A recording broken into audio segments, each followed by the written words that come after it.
start to hear the turbo spool. This is the spool meter. You can see this will move when the turbo is kicked in. The oil level, the tach, the speed here.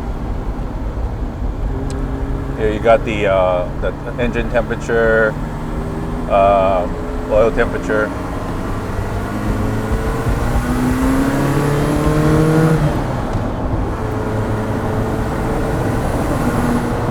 This is really, and you can see the turbo and when it goes, and hear that? Hear that? It really is. It's so iconic, actually, that you see a lot of the movies in the past where you're driving and the curve kicks in and suddenly your head is pushed back and you hear this this turbo sound or this increased power sound in it, and it's an abrupt push, a boost. That's so much part of this era of turbo cars.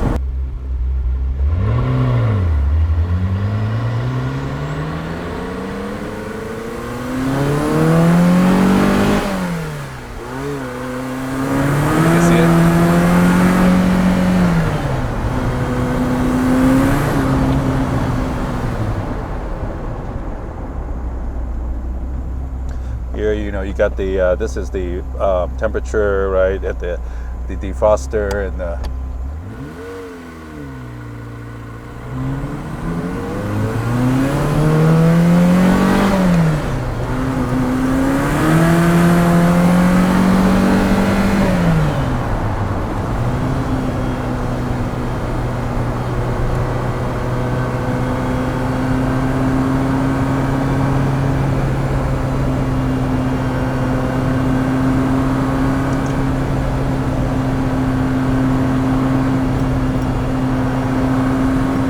the 288 GTO was the first of the supercar. It does look a little bit like the 308 or 328 because at that time they used a lot of the parts. It's the same. You can imagine to kind of be efficient to save money. But this is no 308 or 328. This is of course the V8 twin turbo, and this is my car is 1985. So when you see about the twin turbos of the recent modern cars, this is not that was not the first when Ferrari did V8 twin turbos. As you can see in this car, the mid 80s with the supercar, they've already done a V8 twin turbo. Of course, the F40 is a V8 twin turbo as well. So they went ahead and did that until they could not get more power, and they went to the V12. And now in today's world, they come back to the turbos, right? With the V8 turbos, like my 488 Pista Spider, and then even with my new 296 GTB, it's gone to a technology of V6 twin turbo and hybrid. So it's amazing how the turbos are coming back and being adopted to the modern technology.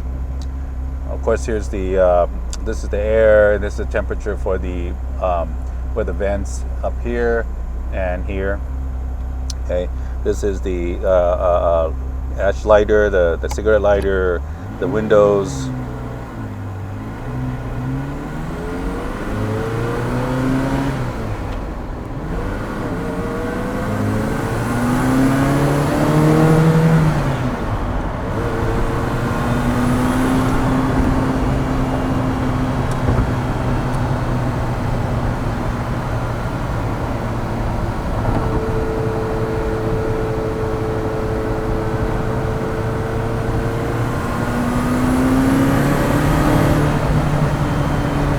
Feels fantastic. It's really nostalgic. It's very visceral because you're driving a car, which of course is manually transmission, which is already something that's engaging. You got the clutch, right? So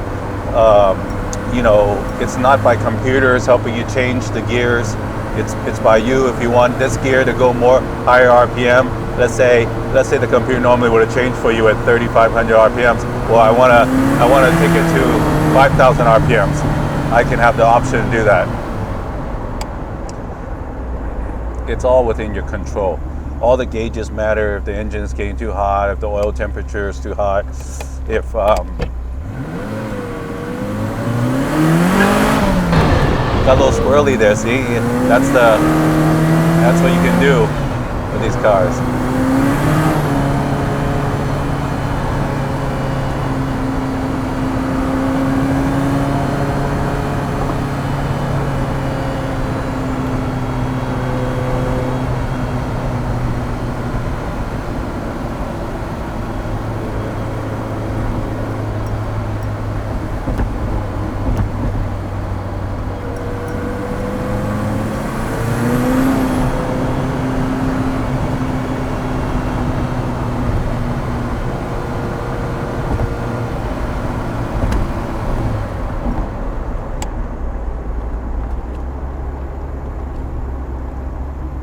This is the blinkers here, right? I don't know if you can see it. Left blinker, right blinker. It's very exhilarating, you know, because again, you know, the engine sound, the shifting, the clutch, the high RPMs, the turbos. It's very raw, and it's just a magnificent experience to be so engaged to a car. Because nowadays, you know, with modern cars, it runs a lot of things it does by itself, the computers. So that you concentrate on what you need to concentrate, which is the road, you know, and so forth. Because they don't want you to concentrate on so many things. I guess you can say on these older cars, you have to concentrate. You have to operate a lot more things: the clutch, the shifting.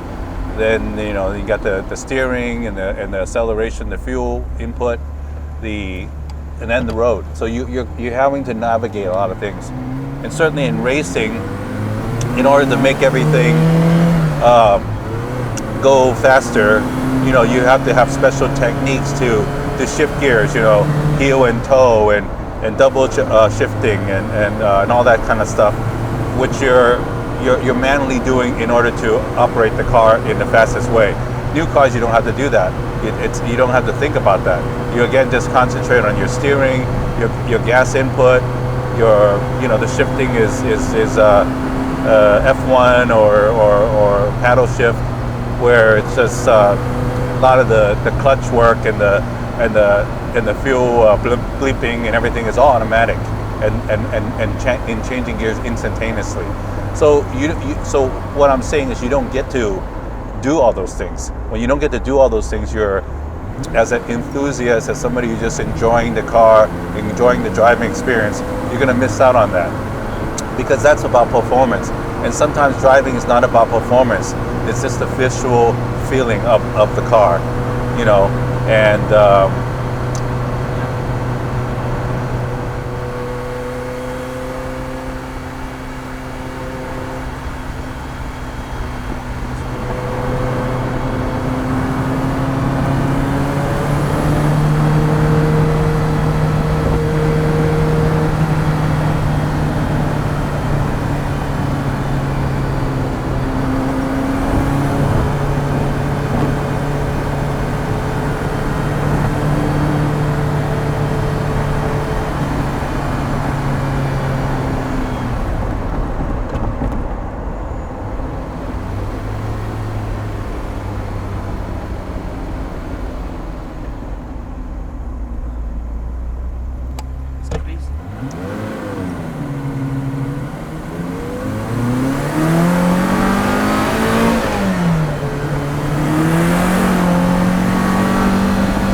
remember the day I bought this car. I remember the day that the guy that I bought it from Italy, the doctor that left, that left that car. There's a picture of him looking at this car, getting trucked up to the flat, and you can see that he's really sad, right? That's leaving him, right? That was his car, and he left it. Yeah, but when I got it, it was amazing because it really was.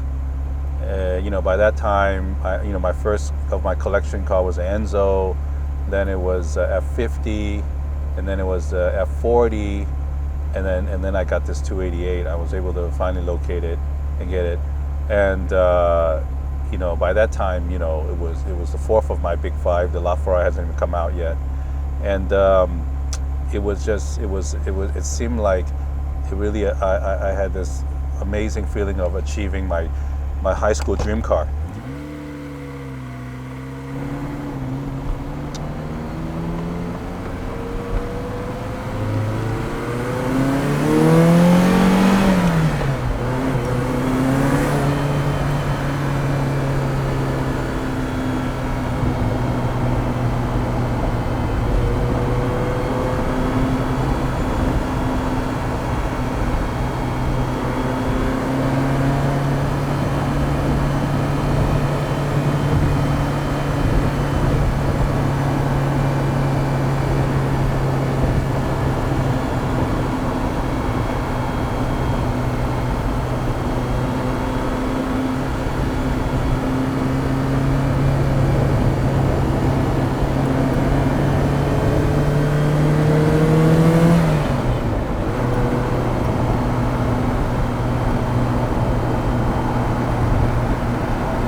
And folks, I'm in the market to buy another 288 GTO. If not a yellow one, prefer. If not, I can buy it and repaint it. But if you guys know of a one, and as a smart, astute businessman, I want to buy a good price below the market price. I have plenty of choices in the market price. If I want to buy one below the market price, I can fix it up to restore it to a yellow 288 GTO. So you guys know some. Send it my way. ferraricollector davidlee@gmail.com. So guys, if you enjoyed this driving experience with me, then comment below. Let me know which other car you want me to drive and do a video on like this. Okay.